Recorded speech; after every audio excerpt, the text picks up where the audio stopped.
I always thought big revelations would come with screaming headlines or explosive fights, but in my life it began with something trivial: a tiny piece of foil on the bathroom rug. That glimmer caught my eye the moment I walked in. I'd left the lights off, only a thin shaft of morning sun spilled across the floor. I remember pausing, worried I might step on something sharp. Vanessa, my wife, hadn't said anything about dropping anything, but it wouldn't be the first time a small object ended up in the wrong place.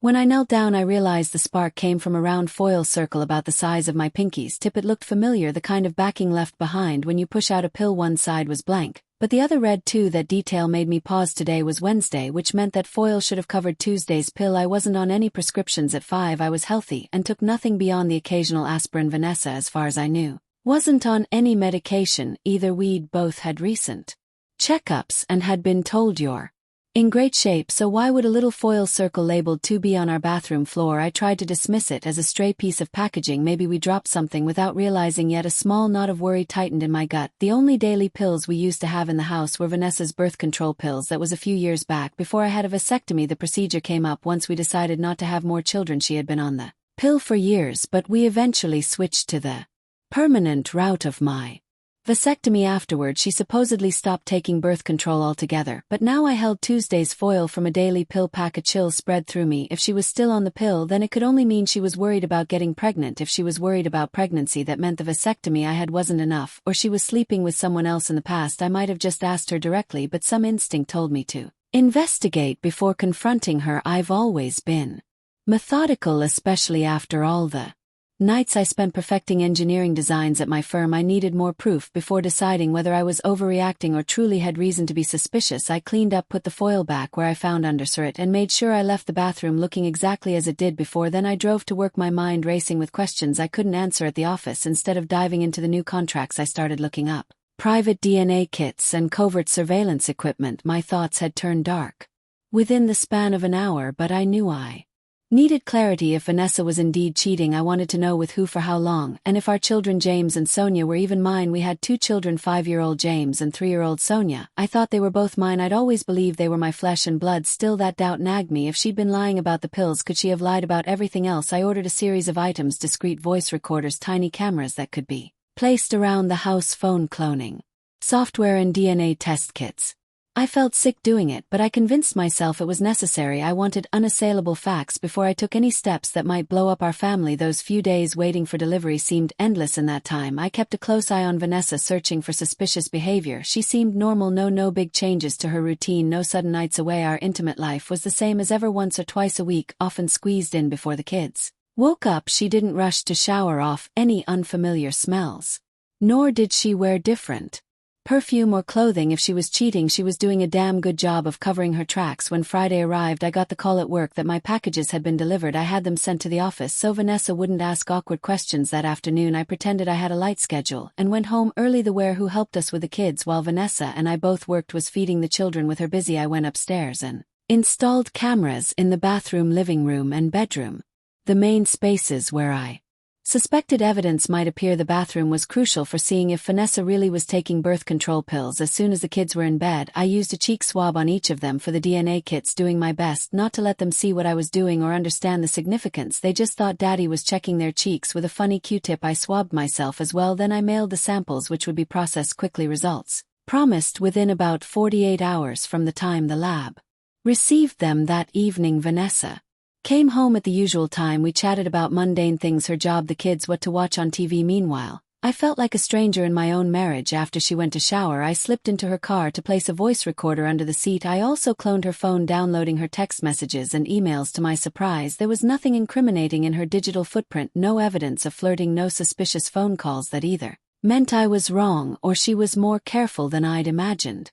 The weekend was almost normal. We did what we always did: chores, a trip to the park with the kids, and morning intimacy that felt more like a routine chore than a loving act. I kept a polite demeanor, but inside I was restless. By Monday morning, Vanessa headed to work as usual, and I told her I'd be working from home to catch up on some projects. The moment she left, I removed the micro SD cards from the cameras and loaded the footage onto my computer. The bathroom footage showed Vanessa taking a small white pill around the same time each day. Confirmed she was definitely back on the pill. My heart sank, but I pushed myself to keep checking. The bedroom camera presented the next surprise on Saturday night. While I was busy cooking dinner, she had come out of the shower, gone to the bedroom, and typed a message on a phone I didn't recognize. She apparently had a second phone that wasn't the one I had cloned. I watched as she finished typing, walked to the air conditioning vent, opened it carefully, and stashed the phone inside. I was stunned. She had a secret phone. No wonder I'd found nothing on her official phone. It also made sense that she'd keep it out of sight whenever I was around. I needed to see what was on that second phone. That night after she went to bed, I checked the vent from the other side, which opened into Sonia's room. The phone wasn't there. It must have been in her purse or somewhere else, so I bided my time. Eventually, on another occasion when Vanessa was showering and I heard the water running, I quietly opened the vent from Sonia's side. The phone was there. I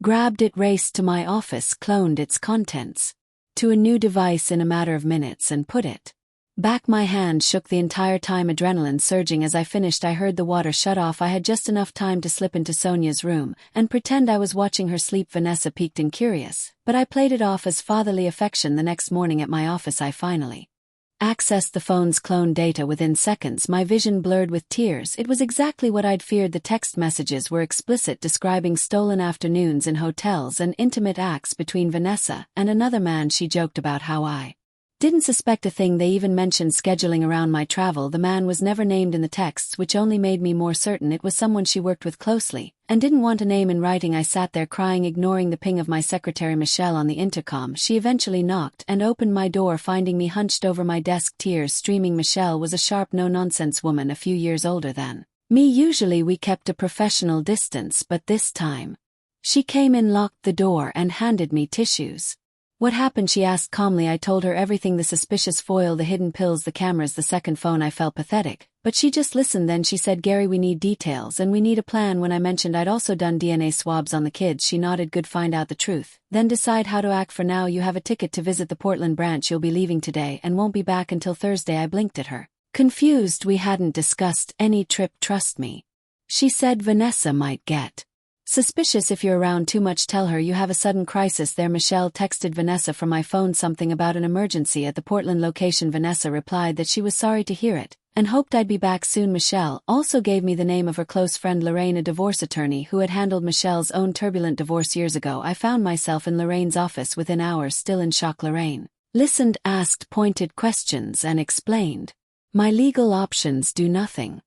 File for an amicable divorce or go nuclear with an adultery filing that would blow up Vanessa's world and cut off her claims to my assets." I considered each carefully. "Do nothing? Impossible." I was furious. "File amicably? Why should I give up half of everything I'd built, especially if the kids weren't mine?" My final choice was obvious. "I want the nuclear option," I said, hearing my own voice tremble with anger. Lorraine nodded. "All right, we'll gather more evidence first. For that, I need the phone you cloned, so we can build a solid case." I gave it to her without hesitation. Michelle then took me to a modest hotel, telling me to shower, order room service, and not to go near the minibar. "I need you alert," she insisted. "You have to plan your next steps." But I couldn't think clearly. My life as I knew it had just shattered. The only small sliver of hope was the possibility that the kids were still mine, or that I was jumping to the wrong conclusions. Yet deep down I knew the odds were slim. The next morning I got a text from the DNA company that my results would be ready by the afternoon. I couldn't bring myself to look. Michelle, sensing my hesitation, took my phone, loaded the test results page, and frowned. "They're not up yet," she said, gently returning the phone. "We'll check again in a few hours." Meanwhile, I had to secure my financial future. Michelle reminded me that there were over 100 employees depending on my leadership in our engineering firm. If Vanessa took me to the cleaners, the business might collapse,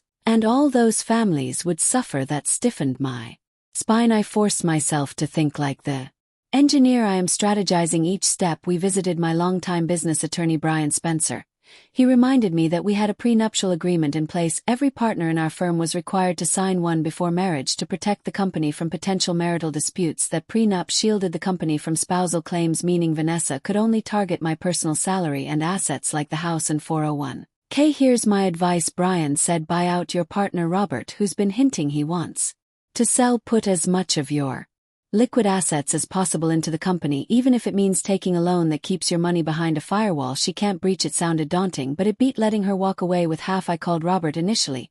He just asked why, and I told him the truth in one flat sentence: Vanessa's been cheating, possibly since day one. He said he was sorry and agreed to sell most of his shares, keeping only 5% for himself as a consulting engineer. We drew up the papers at lunch. Michelle and I checked the DNA results again. This time they were posted. She read them, first a sorrowful expression on her face. I'm sorry, Gary. My hands shook as I took the phone. Both kids were fathered by the same man, but that man wasn't me. My little boy and girl, the ones whose first steps and first words I cherished, were not mine at all. I felt rage hotter than anything I'd ever experienced. Michelle's voice cut through my haze. Stay focused, or you'll lose everything. She guided me out of the diner and back to Lorraine's office. When we arrived, Lorraine had her own update. We have a preliminary private investigator report. Vanessa had a man over at your house last night. We couldn't see inside, but we have footage of him entering. He used his own key. My stomach churned. Later, reviewing the living room camera, I saw him walk in, welcomed by our son, no, by her son, shouting Daddy Bill. My tears came in unstoppable waves that told me everything I needed to know about the father's identity. Bill Wainwright, Vanessa's longtime boss. I realized this might have been going on for the entire duration of our marriage, or close to it. Lorraine took the footage and cross-checked Bill's name. He was a high-level executive at Vanessa's firm, subject to a strict non-fraternization policy. We can go after her company for that, Lorraine said, and after him for alienation of affection, plus your wife for any false birth certificate claims. She listed a litany of possible legal strategies, all of them aggressive and devastating. She was thoroughly committed to the nuclear route I chosen. I returned to the hotel, numb. Michelle showed up at my door that evening saying, you shouldn't be alone, pack up, you're coming to my place. I was too exhausted to argue. Michelle had a single-story house, bigger than I'd expected, and she gave me a private room. There was no physical closeness or romantic vibe. It was more like I was a shattered man, and she was stepping in as a friend, one who didn't trust me to keep it together by myself. The next big step involved finalizing the buyout from Robert. We had to funnel my money into the company effectively, making me appear almost penniless once everything was said and done. I moved all personal funds, cashed out my 401k, taking the penalty, and prepared to refinance the house. Ultimately, I would appear to have a fraction of my real worth. It was legal thanks to the prenuptial agreement and the timing of these transactions before the divorce. Brian drew up all the papers Robert signed. I became the majority shareholder. Now everything was in the company's name, safe from Vanessa's reach. Monday morning, Lorraine filed for divorce on grounds of adultery, fraud, and emotional distress. At the same time, she filed a lawsuit against Bill's employer for failing to enforce its own policies. She also had process servers standing by to deliver everything in person, one set to Bill at his office, one set to the company's HR department, and one set to Vanessa's desk. I watched the clock. At exactly 10 a.m. my phone pinged with an email. The divorce papers had been served. The other suits were served minutes later. Within 10 minutes my phone lit up. I expected it to be Vanessa, but it was my mother. Gary, she said. Hi Mom, what is this? Her voice was sharp. I got your letter. Your father did too. Are you really doing this? Did you read it? I asked. I read it, and I don't believe it. She said. This is Vanessa, your wife, the mother of your children. How can you just— They're not my children. I interrupted. There was a brief pause. Then she said, they're yours in every way that matters. No, they're not. I said, you raised them. You've been their father since the day they were born. Are you saying that doesn't count for anything? I'm saying it was built on a lie. Her breath came hard through the phone. So what? You're just walking away like they meant nothing to you're punishing them for something. Vanessa, did you don't think they're going to suffer because of this? Because you suddenly decided you don't want to be their father anymore? What the hell are you saying? I shouted. I don't want to lose my grandchildren over this. I won't, she said. Then don't. I said. That's your choice. I have to go, Gary. I ended the call immediately. My phone rang again. It was Vanessa. Gary, we need to talk, she said. Her voice shook. I'm coming home. I said nothing and hung up. Then I realized that home was still my house where we'd lived together, but I guess she still saw it as hers too. Michelle gave me a quick hug and stepped out, leaving me to face Vanessa alone. I waited in my office at home, reading email after email from relatives who had gotten the disclosure packet. My father was outraged, my sister furious. Vanessa arrived about 20 minutes later, stormed into the office, and shut the door. She'd never looked so disheveled. Gary, she started. I'm not interested. I cut her off. But not interested, I repeated. Don't you even want— No. I said, I don't want to hear anything from you. You've lied to me for 9 years. Neither of the kids are mine, yet you convinced me to get a vasectomy while you were still on the pill just so you could continue your affair with Daddy Bill. Her eyes widened in shock. So no, Vanessa, I continued. I don't care what you have to say. My lawyer's contact information is in the packet you received when you were served. If you have anything important to discuss, you can talk to her. What about the children? She asked. What children? I responded. I don't have any children, and if it were up to you, I'd never have any. I would ask why you did this to me, but I really don't want to hear another lie. I have no interest in your excuses or justifications. I just want this whole mess to be over so I can pick up the pieces of my life and move on. I called the ware into the room. I knew she could hear me since my office door was open, and she was just in the next room. You're fired, I said, effective immediately. Pee your things and get out. What? She asked. Why? Because you were covering for her, I said, pointing at Vanessa. You knew she Was sleeping with her boss. I don't know if you knew the kids were his instead of mine, but you definitely knew what was happening. I have video proof of you talking to Bill about the kids. Get out, Gary. Vanessa interjected. You can't fire her. I'm the one who pays her wages. The Oyer shot Vanessa a grateful look. Well, I said I've already informed the agency that you were involved in an affair, and that I won't be taking legal action if they remove you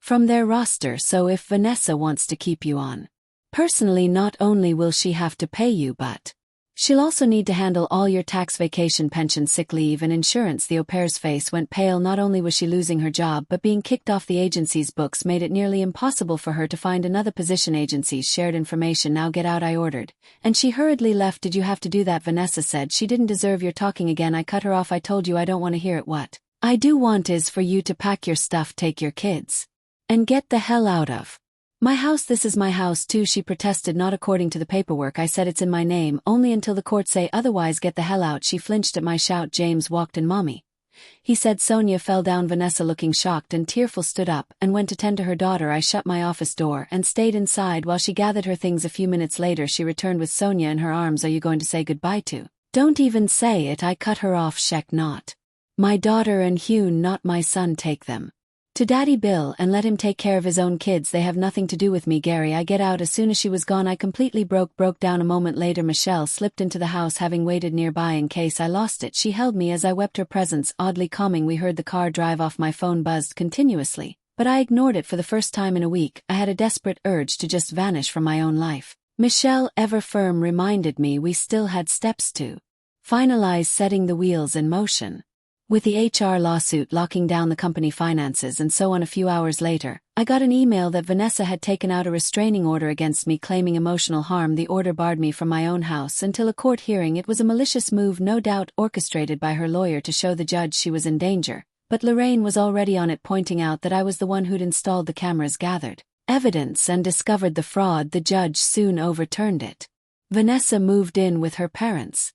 Meanwhile, Bill lost his job when the company realized he'd flagrantly violated their non-FRation policy with a subordinate, and fathered 2 kids with her. Lawsuits flew in all directions. In the end, Bill's employer settled with me for a substantial sum. Bill personally had to settle for alienation of affection in our state, paying me a chunk of money that would help me repay the pension fund loan. I was numb to most of it. My real heartbreak was losing James and Sonia, who I still loved but refused to see because I couldn't handle the pain. Maybe that made me a coward, but every time I thought about those kids I saw Bill's face. They would likely forget me soon enough. Anyway, Vanessa used them as emotional leverage, begging me to remain in their lives. But I wasn't ready. Weeks turned into a month. I sold the house, took a loss, and moved on. I had no appetite for living in the place that had become a stage for betrayal. I stayed in Michelle's spare room temporarily. We were polite to each other, but there was a new tension in the air. She was always professional at the office, but outside work she seemed to be constantly checking on me. The day the divorce was finalized, I was at my desk. I received the official envelope, opened it, and found the final decree. I was free of Vanessa, legally severed from the marriage. I felt a mix of relief and sorrow. My phone rang. I picked it up. Michelle said Bill Rai is dead. His wife found him with Vanessa again and shot him. I stared at the phone, shocked. I realized with a grim sense of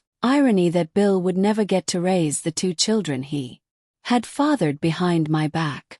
I wasn't sure if that was justice or more tragedy, but I won't lie, I felt no pity. Couldn't have happened to a nicer guy. I muttered under my breath. I half expected Michelle to reprimand me, but she just nodded. She walked into my office a minute later with an envelope in hand. This arrived for you too. Looks like the final settlement from Bill's share. I saw the check, an amount that would help me fully cover my loan. I'd become truly free of any lingering debt. I exhaled, leaning back in my chair, unsure how to feel. My marriage was over.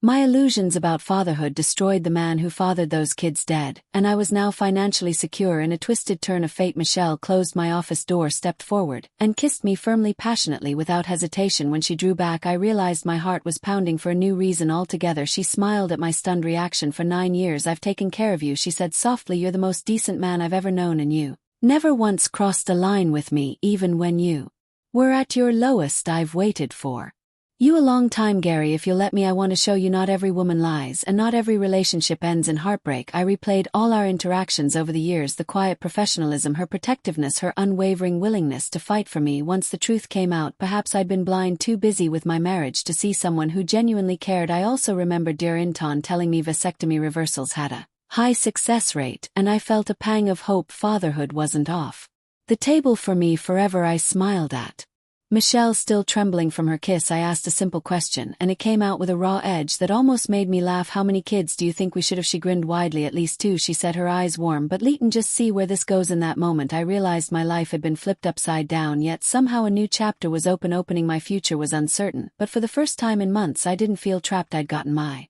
closure. Legal, emotional, and personal. A part of me would always ache for the children I once believed to be mine, yet I also understood that I had the chance to rebuild. Maybe I'd do it with someone who'd proven herself loyal and steady right by my side the whole time. I nodded and Michelle kissed me again. That's where my old life ended, and a new one began, no longer weighed down by illusions and deceit. Maybe the heartbreak was the price of freedom, and maybe that was a fair trade after all.